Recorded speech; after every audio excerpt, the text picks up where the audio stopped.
we have a lot of these products which get launched. These are indexes. For a novice trader who's looking at a product like that, which does not have much of a history to itself, are there ways to deal with it? Would you suggest ignore and move on and, wait for it to build its history? I basically treat every instrument exactly the same. So I trade everything I trade in exactly the same way, ignoring costs. So if you presented me with a new product tomorrow and said, can you trade this? I'd need a little bit of data to calculate the volatility. The minimum would be 3 data points to calculate volatility. Let's say I'm trend following. I need a bit of data to calculate a moving average. So to calculate a 3-month moving average, obviously I need 3 months of data. And then I'm good to go because I'm going to trade it in exactly the same way I trade every other instrument that has a similar level of costs. So assuming I can get a level of costs, which would take me 5 minutes to look at the bid-ask price on the screen and ask my broker what the commission is. And I basically just need enough of a sort of a quote-unquote warm-up period to establish what the forecast should be. So for example, in my system, as I've been trading, I've got 55-year backtest. So that when that backtest started, it had one instrument in it, which is, I think, was corn, right? So every year, new instruments are coming to that backtest. So my system's got a very well-developed way of dealing with new instruments arriving. So,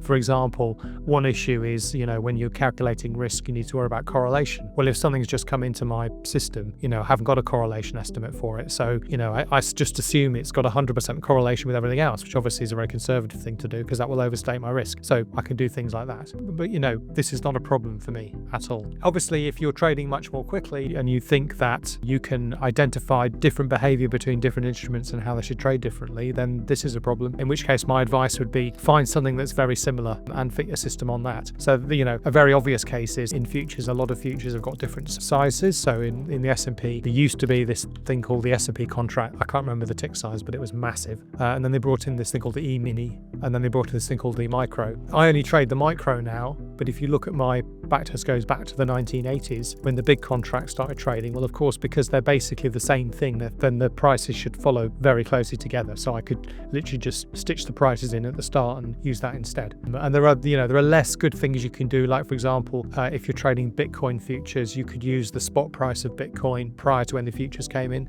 It's not going to be completely right because of various technical things, but it'll be a good start. So that my dying piece of advice would be don't trade things differently, and therefore it's not a problem anyway. But then there are other things you can do, as I said.